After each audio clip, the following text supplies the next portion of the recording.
E no vídeo de hoje eu gostaria de trazer esse artigo do professor Rafael De Fronzo, do triunvirato ao octeto ominoso, o novo paradigma do tratamento da diabetes mellitus do tipo 2. Esse artigo ele tem uma estética muito bonita, como se fosse uma sinfonia, onde cada um dos elementos que ele vai adicionando que contribuem para a fisiopatologia da diabetes, ele coloca como se fosse um dos membros dessa sinfonia, dessa orquestra desarmônica que leva à doença, que leva à enfermidade. Bom, e basicamente o tripé que sempre se falou sobre a patogênese da diabetes é uma captação prejudicada de glicose no tecido muscular, aliado a uma produção de glicose aumentada no fígado. O fígado ele produz glicose mesmo os níveis já estando elevados no sangue, e depois de um certo tempo da enfermidade há a falência das células beta-pancreáticas pelo excesso de uso, né? Elas acabam o excesso de produção de insulina, isso em dado momento acaba levando à falência dessas células e uma diminuição da produção de insulina.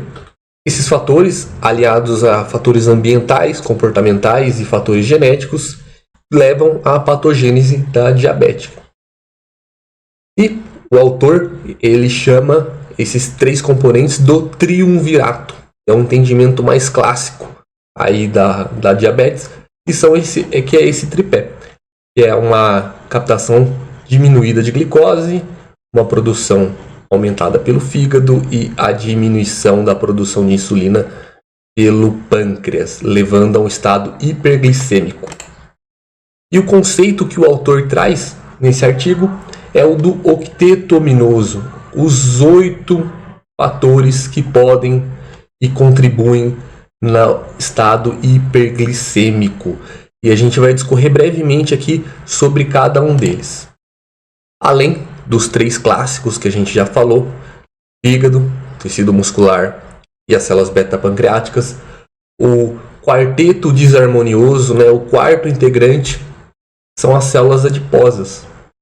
Como aqui dito no artigo, né, coletivamente, a célula adiposa e seus 3 amigos, músculo, fígado e células beta, compõem o quarteto harmonioso. Ou talvez mais apropriadamente, o quarteto desarmônico, já que juntos cantam uma música muito ruim para o paciente diabético. Quando a gente fala dos adipócitos, a gente precisa se atentar que a resistência insulínica, quando atinge os adipócitos, leva a um aumento da concentração plasmática de ácidos graxos livres. E esse aumento estimula a gliconeogênese. E esses adipócitos disfuncionais, eles vão produzir excessivamente adiponectinas, que levam ao aumento da resistência insulínica. Então, quando a gente fala das células de gordura, é quase que um loop, é um ciclo. Quanto mais células adipocitárias, maior a resistência insulínica, e quanto maior a resistência insulínica, mais a tendência do aumento das células adipocitárias. No quinteto quintessencial, saindo agora das células de gordura, o autor comenta sobre as células intestinais e as incretinas, os hormônios produzidos pelas células intestinais durante a alimentação. Sabe-se que a glicose, quando ingerida de maneira por via oral, ela produz um aumento de insulina maior do que quando administrada de maneira endovenosa. Isso é explicado pela ação das incretinas. Quando você ingere um alimento no intestino, há uma resposta por meio das incretinas, e essas incretinas promoverão o aumento da insulina para poder distribuir essa glicose que foi ingerida por meio da alimentação. As incretinas, elas têm o efeito de diminuir a ação do glucagon, que é aquele hormônio antagônico da insulina, o hormônio que ele não vai produzir o anabolismo, mas sim um catabolismo. Então ele degrada tecido, ele degrada glicogênio e transforma em glicose para a corrente sanguínea. Então as incretinas elas diminuem o glucagon e aumentam a secreção de insulina. Porém, no paciente diabético há uma disfunção da resposta às incretinas, levando a uma ação maior do glucagon e uma diminuição da secreção de insulina. Chegando no nosso sexto integrante aqui dessa orquestra desarmônica, tem as células alfa-pancreáticas. A gente já falou do pâncreas, mas pela perspectiva das células beta. Nas células alfas, elas são as produtoras de glucagon. Então, no paciente diabético, há estudos desde a década de 70 que demonstram um aumento da produção de glucagon nesses indivíduos. Chegando no sétimo integrante dessa orquestra, temos a reabsorção de glicose no túbulo renal. Temos o rim como um dos fatores. E a glicose ela é reabsorvida por meio de um transportador, o SLGT2, no túbulo proximal. E os estudos demonstram que um aumento dessa proteína, do RNA mensageiro dessa proteína, no rim diabético, ele acaba se adaptando a absorver o máximo de glicose possível.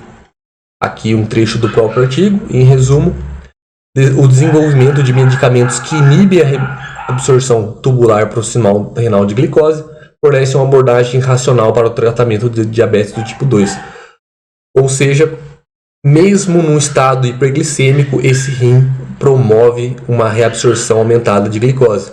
Então, aí já vem uma ideia de fármaco. Inclusive, existe uma classe de fármaco que só age nessa proteína, só age nessa via, impedindo essa reabsorção de glicose.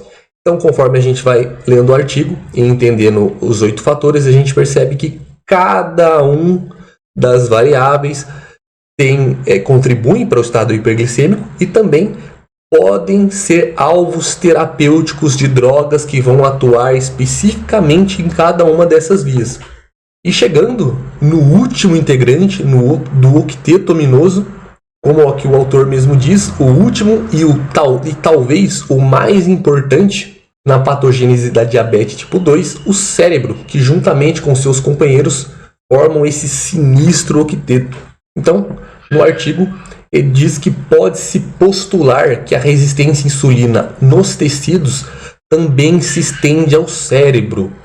Há áreas hipotalâmicas que são relacionadas com centros de controle de apetite. E o professor, ele acaba, em estudos no laboratório onde ele trabalha, e em indivíduos obesos há uma diminuição da resposta dessa área quando ingerido glicose, ou seja, a pessoa ingere o alimento e a percepção dela de saciedade não ocorre, ou ocorre de maneira mais tardia, levando esse indivíduo a comer mais e mais para poder sentir essa sensação de saciedade.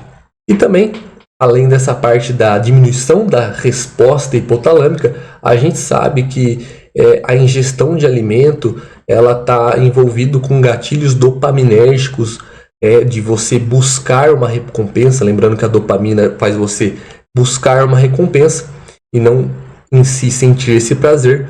E a gente sabe que a resposta, a busca por alimentos gordurosos também está relacionados aí às vias dopaminérgicas, as vias que criam dependências a comportamentos, podendo ser comportamentos que agregam ou desagregam na saúde ali do indivíduo.